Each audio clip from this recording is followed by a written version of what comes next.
Assalamualaikum warahmatullahi wabarakatuh. Perkenalkan, nama saya Iswina Nisni Idrizi dari program Tadris Ilmu Pengetahuan Sosial. Yang saya hormati pengasuh Pondok Pesantren Zainul Hasan Genggong Kiai Haji Muhammad Hasan Mutawakkil Allah SHMM.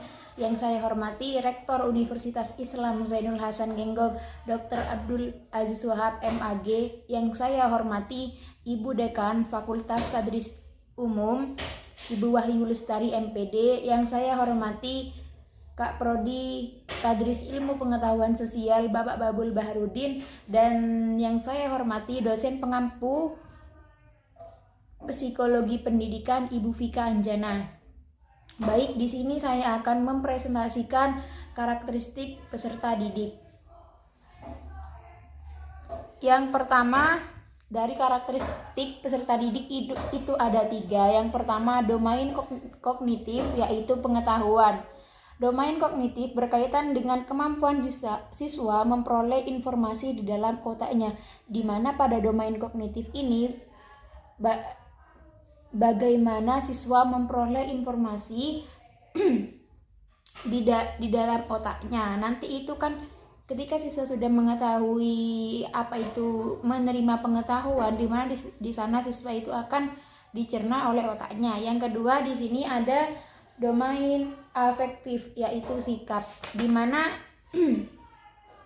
pada domain afektif ini penerimaan atau menaruh perhatian, kesediaan menerima rangsang dengan memberikan perhatian kepada rangsang yang datang. Jadi domain afektif ini yaitu berkaitan dengan sikap. Yang ketiga yaitu ada domain psikomotor. Ini adalah keterampilan. Presesi adalah kemampuan membedakan suatu gejala dengan gejala lain, kesiapan antara kemampuan menempatkan diri untuk melalui suatu gerakan. Jadi domain ini yaitu berkaitan dengan keterampilan. Yang selanjutnya ada karakteristik berdasarkan gaya belajar. Karakteristik berdasarkan gaya belajar itu ada 3. Yang pertama, gaya belajar visual. Yang kedua ada gaya belajar auditorial. Yang ketiga ada gaya belajar karakteristik. Gaya belajar visual ini dengan cara kita melihat. Kalau yang auditorial ini mendengar. Kalau yang belajar kinestetik ini maksudnya mengharuskan individu yang bersangkutan menyentuh sesuatu yang memperoleh informasi tertentu agar ia bisa mengingatnya, yaitu dengan cara menyentuh supaya dia bisa mengingatnya. Yang ketiga, di sini ada karakteristik berdasarkan perbedaan emosional. Maksudnya karakteristik yang berdasarkan emosional itu merupakan bagian dari karakteristik peserta didik yang harus diperhatikan oleh guru. Hal ini sangat mempengaruhi suasana kegiatan belajar dan mengajar. Perkembangan emosional anak berbeda-beda antara satu dengan yang lainnya.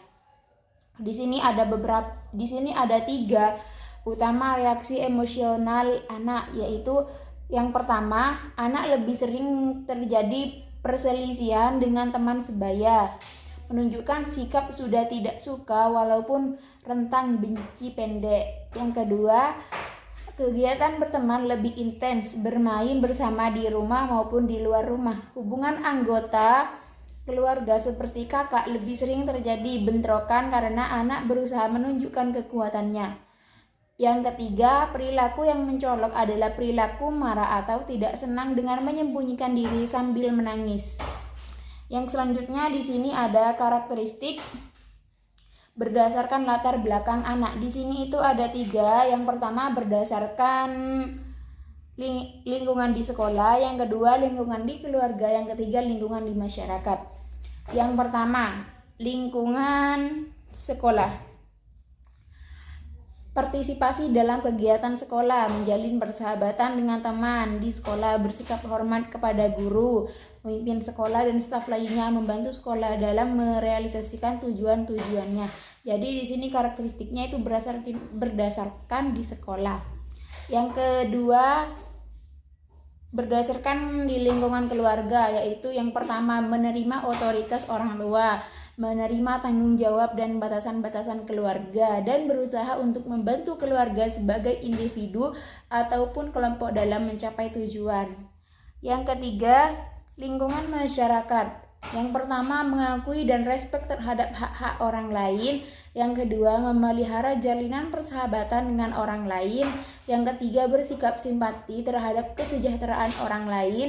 Yang keempat, bersikap respek terhadap nilai-nilai hukum, tradisi, dan kebijakan-kebijakan masyarakat. Sekian presentasi dari saya, kurang lebihnya mohon maaf. Assalamualaikum warahmatullahi wabarakatuh. 이불 속에서 going, going은 언제나 너에게